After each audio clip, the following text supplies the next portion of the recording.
നിധിയുടെ സുധീഷിന്റെ നാളത്തെ നല്ലൊരു കഥ കേട്ടാലോ? അതിനുമ്പ് ഒരു കാര്യം പറഞ്ഞോട്ടെ, വീഡിയോ ഇഷ്ടപ്പെടുവാണെങ്കിൽ ഒന്ന് ഹൈപ്പ് ചെയ്യാൻ മറക്കരുത് കേട്ടോ. അങ്ങനെ നാളത്തെ കഥയെ നമ്മൾ കാണുന്ന ഒടുവിൽ നിധി സുധീഷും ഹരീഷും ഒക്കെ വീട്ടിലേക്ക് വരുവാണ്. ആ സമയത്ത് സുഭാഷ് അങ്ങോട്ട് ഇറങ്ങി ചെന്നു. സുഭാഷ് എന്നിട്ട് ചോദിച്ചു, അല്ല എങ്ങനെയുണ്ടായിരുന്നു ഇന്റർവ്യൂ ഒക്കെ? അറ്റൻഡ് ചെയ്തോ? അറ്റൻഡ് ചെയ്തിട്ട് എങ്ങനെയുണ്ടായിരുന്നു, ജോലി കിട്ടുമോ എന്നൊക്കെ ചോദിക്കുന്നുണ്ട്. അപ്പോഴേക്കും നിധി പറഞ്ഞു, അതെ സുഭാഷ് ഏട്ടാ, ഞാൻ സെലക്ട് ആയെന്ന് പറഞ്ഞു. സെലക്ട് ആയോ? ആഹാ കൊള്ളാലോ എന്ന് പറഞ്ഞു. സുഭാഷിന് ഭയങ്കര സന്തോഷമായിരുന്നു. അപ്പോഴേക്കും നികേഷ് ചോദിച്ചു, അല്ല സുനന്ദ എന്തെന്ന് ചോദിച്ചു.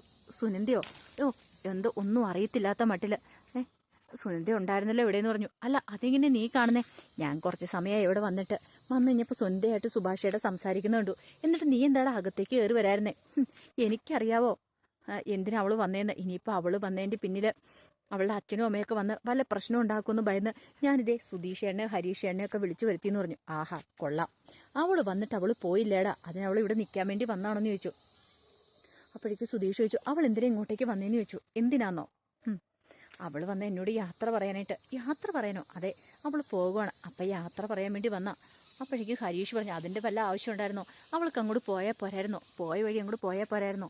ഇങ്ങോട്ട് സുഭാഷേണ്ണെ ബുദ്ധിമുട്ടിപ്പിക്കാൻ വേണ്ടി വരേണ്ട കാര്യം ഉണ്ടായിരുന്നോ? അത് കേട്ടപ്പോൾ സുഭാഷ് പറഞ്ഞു, എടാ ഇങ്ങനൊന്നും പറയരുത്, പാവമല്ലേ അവള്, ഒന്നുമല്ലേലും നമ്മുടെയൊക്കെ ചോര തന്നെ അല്ലേ എന്നൊക്കെ ചോദിക്കുകയാണ്. പിന്നെ ഒന്നും മിണ്ടായിരിക്കുന്ന നല്ലത്, സുഭാഷേണ്ണ എപ്പോഴും സെന്റിമെന്റ്സ് തന്നെയല്ലേ ഉള്ളൂ എന്നൊക്കെ പറഞ്ഞുകൊണ്ട് ദേഷ്യപ്പെടുവാണ് അവര്. ഈ സമയത്ത് സുഭാഷ് പറഞ്ഞു, അതെ ഞാൻ അവളെ വൈകുന്നേരം ഇങ്ങോട്ടേക്ക് വിളിച്ചിട്ടുണ്ടെന്ന് പറഞ്ഞു. വൈകുന്നേരമോ? എന്തിന്? അത് പിന്നെ അവളെന്നെ അവിടെ ഒരു ആഗ്രഹം പറഞ്ഞായിരുന്നു, അവൾ അവളുടെ ഭർത്താവിനെയും കൂട്ടി ഇങ്ങോട്ടേക്ക് വരട്ടേന്ന്. ഞാൻ വരാൻ പറഞ്ഞു. അവർ വരണ സമയത്ത് അവർക്കൊരു വിരുന്ന് കൊടുക്കണമെന്ന് പറഞ്ഞു. വിരുന്ന് കൊടുക്കാനോ? സുഭാഷിന്റെ തലയ്ക്ക് എന്താ ഓളം ഉണ്ടോയെന്ന് ചോദിച്ചു ഹരീഷ്. അതല്ലടാ, അതല്ലേ അതിൻ്റെ മര്യാദ. കല്യാണം കഴിഞ്ഞ് അവൾ ആദ്യമായിട്ട് വിരുന്നിന് വരുന്ന ഇങ്ങോട്ടേക്കാ. അപ്പം പിന്നെ അവൾക്കൊരു ട്രീറ്റ് കൊടുക്കണം ഞാനും വിചാരിച്ചു. അതെന്താണ് ഞാൻ തീരുമാനിച്ചാന്ന് പറഞ്ഞു. നിധി പറഞ്ഞു, സുഭാഷ് ഏട്ടൻ പറഞ്ഞ കാര്യം നല്ല കാര്യമാണ്. അപ്പോഴേക്കും സുധീഷ് പറഞ്ഞു, എന്താണ് എനിക്കിതിനോട് ഒട്ടും യോജിക്കാൻ പറ്റുന്നില്ല എന്ന് പറഞ്ഞു. നികേഷ് പറഞ്ഞു, പിന്നെ ഇനിയിപ്പോൾ ട്രീറ്റ് കൊടുത്താലും മതി, ഇതിൻ്റെ പേരിൽ ഇനി എന്തൊക്കെ പ്രശ്നങ്ങളുണ്ടാകുന്ന ആര് കണ്ടു? ഒരു പ്രശ്നം ഉണ്ടാകാൻ പോകുന്നില്ല, ധൈര്യമായിട്ടിരിക്കുക, ഞാനല്ലേ പറയണമെന്ന് ചോദിച്ചു.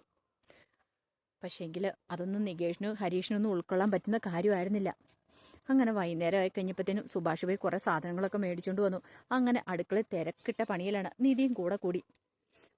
ആ സമയം ഹരീഷും നികേഷും സുധീഷും കൂടെ അങ്ങോട്ട് വന്നു. പിന്നീട് നികേഷ് ചോദിച്ചു, അല്ല സുഭാഷ് ചേട്ടാ, ഇതെന്താ ഗംഭീര സദ്യ തന്നെയാണല്ലോ ഒരുക്കുന്നത്? പിന്നെ ചിക്കൻ ബിരിയാണി ഉണ്ടാക്കുന്നുണ്ട്, ആ കൂടെ തന്നെ ചോറ് വെക്കുന്നുണ്ട്, പിന്നെ ചിക്കൻ വറക്കുന്നുണ്ട്, മീൻകറിയുണ്ട്, മീൻ വറുത്തുണ്ട്, എല്ലാം ഉണ്ട്. അതിപ്പം എന്തൊക്കെയാ സുന്ദരയുടെ ഭർത്താവ് കഴിക്കണമെന്ന് അറിയത്തില്ലല്ലോ. അത് കേട്ടപ്പം നികേഷ് പറഞ്ഞു, ആഹാ കൊള്ളാലോ എന്നൊക്കെ പറയുകയാണ്. അപ്പോഴേക്ക് സുധീഷ് പറഞ്ഞു, ഈ സുഭാഷേണ്ണെ സമ്മതിക്കണം, സുഭാഷേണ്ട സ്ഥാനത്ത് വേറെ ആരാണെങ്കിലും ഇങ്ങനെയൊക്കെ ചെയ്യുമോയെന്ന് ചോദിച്ചു. സുഭാഷ് പറഞ്ഞു, അങ്ങനെയൊന്നും പറയലടാ, അവള് പാവല്ലേടാ, അവൾക്ക് വേണ്ടിയിട്ട് ഞാൻ ഇത്രയെങ്കിലും ചെയ്യണ്ടേ? അവളൊരു ആഗ്രഹം പറഞ്ഞ് ഞാനത് സാധിച്ചു കൊടുക്കണ്ടേ എന്നൊക്കെ ചോദിച്ചു. എടാ നികേഷെ, നീയും കൂടെ വന്നേ, ഞങ്ങളൊന്ന് ഹെൽപ്പ് ചെയ്യാൻ പറയണം. അങ്ങനെ നികേഷിനെയും കൂടെ കൂട്ടി ഓരോ കാര്യങ്ങളൊക്കെ ചെയ്യിക്കുവാണ്. അപ്പോഴാണ് ഭാസ്കരൻ അങ്ങോട്ട് വരുന്നത്. ആഹാ കൊള്ളാലോ, അടുക്കള മൊത്തം നല്ല ഒന്നാം തരം മണം. ഇന്ന് ആരുടെ പിറന്നാളാ? ഇവിടെ ആരുടെയോ ബർത്ത്ഡേ ആഘോഷിക്കാൻ തോന്നില്ലോ എന്ന് പറഞ്ഞു. അത് കേട്ടപ്പോൾ സുഭാഷ് പറഞ്ഞു, ബർത്ത്ഡേ ഒന്നുമില്ല. പിന്നെയോ? അത് പിന്നെ വൈകുന്നേരം സുനന്ദ വരുമെന്ന് പറഞ്ഞു. സുനന്ദയോ? അവളെന്നെ കാണിക്കാൻ ഇങ്ങോട്ടേക്ക് വരുന്നേ? അവളെ കെട്ടിച്ചൂട്ടില്ലേ, പിന്നെ അവൾ ഇങ്ങോട്ടേക്ക് വരേണ്ട കാര്യം എന്താ? അപ്പോഴേക്കും നീതി പറഞ്ഞു, അതല്ല അച്ഛാ, സുനന്ദയുടെ ഭർത്താവിനെയും കൂട്ടി ഇങ്ങോട്ടേക്ക് വരുന്നേ. ഭർത്താവിനെ കൂട്ടിയോ? അതെ, അവരിവിടേക്ക് വരുന്നുണ്ട്, അവർക്ക് വിരുന്ന് കൊടുക്കാൻ വേണ്ടി. ഇത് വിരുന്ന് കൊടുക്കാനോ? നിങ്ങൾ എന്തൊക്കെയാ പറയണേന്ന് ചോദിച്ചു. ഭാസ്കരന് ഒട്ടും സഹിച്ചില്ല. ഒരു കാര്യം ഞാൻ പറഞ്ഞേക്കാം, ഇമാതിരി ഏർപ്പാടുകളും കാര്യങ്ങളൊന്നും ഇവിടെ വേണ്ടാന്ന് പറഞ്ഞു. ഇത് എൻ്റെ വീടാന്ന് പറഞ്ഞു, ഇവിടെ ഒരുത്തനും വരണ്ടാന്ന് പറഞ്ഞു. അപ്പോഴേക്ക് സുഭാഷ് പറഞ്ഞു, അച്ഛാ, വിരുന്ന് കൊടുക്കാന്ന് പറഞ്ഞ ആള് ഞാനാ, അവളോട് ഇങ്ങോട്ടേക്ക് വരാനും പറഞ്ഞ ആള് ഞാനാ. അതുകൊണ്ട് ഞാനൊരു കാര്യം ഏറ്റിട്ടുണ്ടെങ്കിൽ ഏറ്റത് തന്നെയാ, അവരുടേക്ക് വരികയും ചെയ്യും, അവർക്ക് ഞാൻ വിരുന്ന് കൊടുക്കുകയും ചെയ്യുമെന്ന് പറഞ്ഞു. അത് കേട്ടപ്പോൾ ഭാസ്കരൻ പറഞ്ഞു, അതൊന്നും നടക്കില്ല, നീ എന്ത് പറഞ്ഞാലും നടക്കില്ല. നിനക്ക് എന്താടാ തലയ്ക്ക് ഓളമുണ്ടോ? നിനക്ക് ഇത്രയെങ്കിലും വിവരം ഉണ്ടോ എന്ന് ചോദിച്ചു.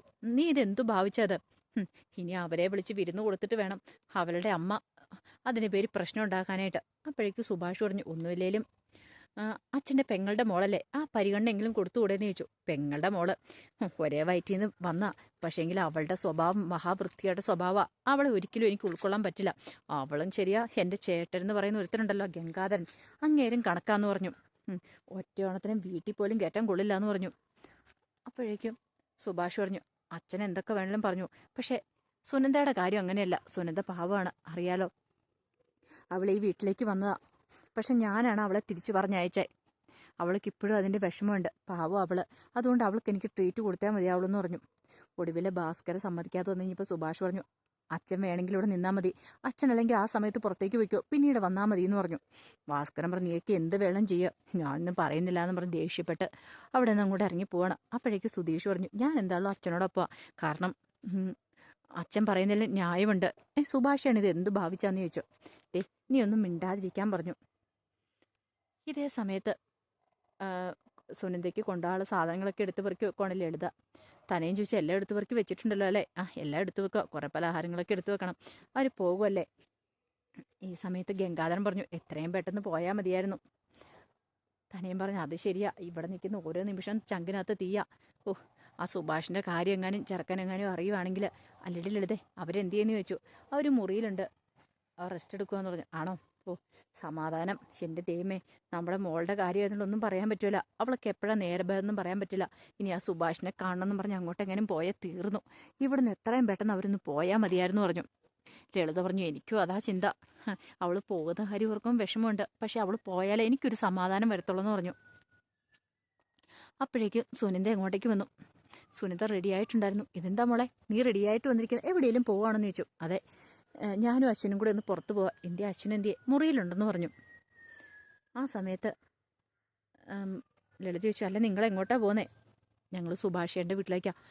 സുഭാഷിൻ്റെ അടുത്തേക്കോ? എന്തിനടി അങ്ങോട്ടേക്ക് പോന്നേ? അതെ, അവിടെ ഞങ്ങളെ വിരുന്നിന് വിളിച്ചിട്ടുണ്ടെന്ന് പറഞ്ഞു, അവിടേക്ക് പോകണമെന്ന് പറഞ്ഞു. ശരിക്കും പറഞ്ഞാൽ അശ്വിനെ ഒന്ന് കൊണ്ടേ അവിടെ അവരെയൊക്കെ ഒന്ന് പരിചയപ്പെടുത്തണമെന്ന് എനിക്ക് ആഗ്രഹം ഉണ്ടായിരുന്നു. അത് ഞാൻ പറഞ്ഞു കഴിഞ്ഞപ്പം സുഭാഷേട്ടൻ പറഞ്ഞു വിരുന്നും തരാമെന്ന് പറഞ്ഞു. അപ്പം അതിനു വേണ്ടി പോകുന്നതെന്ന് പറഞ്ഞു. അത് കേട്ടിഞ്ഞപ്പോൾ സഹിച്ചില്ല. ലളിത പറഞ്ഞു, നിനക്കെന്താടി തലയ്ക്ക് ഭ്രാന്തുണ്ടോയെന്ന് ചോദിച്ചു. ഇതെന്ത് പരിപാടിയെ കാണിക്കണമെന്ന് ചോദിച്ചു. തനയും പറഞ്ഞു, അതൊന്നും നടക്കില്ല എന്ന് പറഞ്ഞു. തനയനും ഗംഗാധരനും എല്ലാവരും ദേഷ്യപ്പെടുവാണ്. ഒടുവിൽ സുനന്ദ പറഞ്ഞു, നിങ്ങൾ എന്തൊക്കെ പറഞ്ഞാലും ശരി, ഞാൻ പോകുമെന്ന് പറഞ്ഞാൽ പോവും. അശ്വിനോട് ഞാൻ കാര്യങ്ങൾ പറഞ്ഞിട്ടുണ്ട്, അശ്വിൻ ഇപ്പം തന്നെ റെഡിയായിട്ട് വരുമെന്ന് പറഞ്ഞു. അത് കേട്ടപ്പോൾ അവരും ഞെട്ടി. അപ്പോഴേക്കും അശ്വിൻ അങ്ങോട്ട് ഇറങ്ങി വന്നു. നമുക്ക് പോയാലോ എന്ന് ചോദിച്ചു. അപ്പോൾ സുനന്ദ പറഞ്ഞ് പോകാമെന്ന് പറഞ്ഞു. അപ്പോഴാണ് ഒരു കോള് വരുന്നത്. അതെ, ഞാനിനി കോളൊന്ന് അറ്റൻഡ് ചെയ്യട്ടെ എന്ന് പറഞ്ഞുകൊണ്ട് അശ്വിൻ പെട്ടെന്ന് പുറത്തേക്ക് ഇറങ്ങി. ഈ സമയം തനയും പറഞ്ഞു, നീ ഒന്നും ഒരിടത്തേക്കും പോകുന്നില്ല, മര്യാദയ്ക്ക് ഇവിടെ ഇരുന്നോളെന്ന് പറഞ്ഞു. പിന്നെ അത് അച്ഛനാണോ തീരുമാനിക്കുന്നത്? അച്ഛനൊന്നും അല്ല തീരുമാനിക്കുന്നത്, ഞാൻ അശ്വിൻ ചേട്ടനോട് കാര്യങ്ങളൊക്കെ പറഞ്ഞിട്ടുണ്ട്. എന്താണെങ്കിലും ഞങ്ങൾ പോകുമെന്ന് പറഞ്ഞു. ഇനി അതിൻ്റെ ഒരു മാറ്റം ഉണ്ടാകാൻ പോകുന്നില്ല എന്ന് പറഞ്ഞു. പിന്നെ ഇനി എങ്ങാനും അച്ഛൻ ഇതിൻ്റെ എതിർപ്പ് പറഞ്ഞിട്ടുണ്ടെങ്കിൽ വിട്ടില്ലെങ്കിൽ ഒരു കാര്യം ഞാൻ പറഞ്ഞേക്കാം, എല്ലാ സത്യങ്ങളും അച്ഛനോട് ഞാൻ തുറന്നു പറയും. ഞാനും സുഭാഷയാണ് നമ്മളുടെ ബന്ധത്തെക്കുറിച്ചും കല്യാണത്തലേന്ന് ഞാൻ അവിടേക്ക് എന്നും അച്ഛനും അമ്മയൊക്കെ പോയി സുഭാഷേൻ്റെ കാല് പിടിച്ചുകൊണ്ടാണ് സുഭാഷേൻ എന്നെ അച്ഛനും അമ്മയോടൊപ്പം പറഞ്ഞു വിട്ടെന്നുള്ള കാര്യങ്ങളൊക്കെ. അതൊക്കെ വേണോ? അങ്ങനെ വേണമെങ്കിൽ പറഞ്ഞോ, അതോടുകൂടി പിന്നെ അറിയാലോ. അശ്വിൻ ഇവിടുന്ന് പോകുകയും ചെയ്യും. അച്ഛനും നാണക്കേട് കൊണ്ട് തല ഉയർത്തി പിടിക്കാനും പറ്റില്ല. അങ്ങനെ ചെയ്യണമെങ്കിൽ അങ്ങനെ ചെയ്യാമെന്ന് പറഞ്ഞു. അത് കേട്ടപ്പോൾ അവരൊന്ന് ഞെട്ടി. അവർക്ക് മനസ്സിലായി സുനന്ദ പറഞ്ഞു ചെയ്യുമെന്ന്. അപ്പോഴേക്കും അശ്വിൻ അങ്ങോട്ടേക്ക് വന്നു. അശ്വിൻ വന്നിട്ട് പറഞ്ഞു, അല്ല അച്ഛനും അമ്മയൊന്നും വരുന്നില്ലേന്ന് ചോദിച്ചു. ഞങ്ങൾ വരുന്നില്ല. അതെന്താ വരാത്തെ? അത് പിന്നെ ഉണ്ടല്ലോ, കാര്യം പറഞ്ഞ എൻ്റെ ആങ്ങളൊക്കെയാന്ന് ലളിത പറയാം. പക്ഷേ അയാളോട് ഞാൻ അത്ര അടുപ്പത്തിലൊന്നും അല്ല എന്ന് പറഞ്ഞു, വീട്ടുകാരുമായിട്ടെ. അത് കേട്ടപ്പോൾ തനയും പറഞ്ഞു, അതെ, കുറച്ച് സ്വത്തിൻ്റെ പ്രശ്നങ്ങളും കാര്യങ്ങളൊക്കെ, അതുകൊണ്ട് ഞങ്ങളാരും അടുപ്പത്തിലല്ല. എന്നിട്ട് സുനന്ദയോ? അല്ല, സുനന്ദ പണ്ട് മുതൽ അവിടെ പോകുമായിരുന്നു, അവൾക്കതൊന്നും പ്രശ്നമല്ല. കുട്ടികളല്ലേ, അവർ തമ്മിൽ അടുപ്പത്തിലും കാര്യത്തിലൊക്കെയാണ്. പക്ഷേങ്കിൽ ഞങ്ങൾക്ക് ഇടയിൽ കുറച്ച് പ്രശ്നങ്ങളും കാര്യങ്ങളൊക്കെ ഉണ്ട്, അതുകൊണ്ട് നിങ്ങൾ പോയിട്ട് വന്നാൽ മതി എന്നൊക്കെ പറഞ്ഞു. അങ്ങനെ പറയാനല്ലേ പറ്റുള്ളൂ. ഒടുവിൽ സുനന്ദ അശ്വിനെയും കൂട്ടിക്കൊണ്ട് നേരെ സുഭാഷിൻ്റെ വീട്ടിലേക്ക് പോകുന്നുണ്ട്. അങ്ങനെ പോകുന്ന സമയത്ത് സുനന്ദ പറഞ്ഞു, അതെ, അവിടെ വലിയ വീടും കാര്യങ്ങളൊന്നുമല്ല, സാധാ ഒരു വീടാണ്. പക്ഷെ അവിടെ ഉള്ളവരൊക്കെ നല്ല സ്നേഹമുള്ളവരൊക്കെ എന്ന് പറയുന്നുണ്ട്. അപ്പോൾ അതോരാതെ അവരെക്കുറിച്ച് സംസാരിക്കുന്നുണ്ട്. അടുക്കള വഴിയാണ് ചെല്ലുന്നത്. ഈ സമയം സുഭാഷ് നോക്കിക്കഴിഞ്ഞു. അപ്പം ഫ്രണ്ട് വഴി ചെല്ലുമെന്ന് ഓർത്ത് നോക്കിയിരുന്ന് കഴിഞ്ഞപ്പോഴത്തേനും അടുക്കള വഴിയാണ് അവർ വരുന്നത്. അപ്പോഴേക്ക് സുഭാഷ് പറഞ്ഞു, ഇതെന്താ അടുക്കള വഴി വരുന്നത്? അടുക്കള വഴിയല്ല വരേണ്ടത്, നല്ലൊരു കാര്യത്തിന് വരുന്നതല്ലേ, വിരുന്ന് വരുന്നതല്ലേ. അപ്പോൾ ഫ്രണ്ടിൽ കൂടെ കൂട്ടിക്കൊണ്ട് വരാൻ പറഞ്ഞു അശ്വിനെ. സാധാരണ പതിവ് പോലെ തന്നെ സുനന്ദ പെട്ടെന്ന് അടുക്കള വഴി അശ്വിനെയും കൂട്ടിക്കൊണ്ട് അങ്ങോട്ട് ചെന്നതാ. അങ്ങനെ ഒടുവിൽ അവർക്ക് വിരുന്ന് കൊടുക്കാൻ വേണ്ടിയിട്ട് സുഭാഷ് ഒരുങ്ങുവാണ്.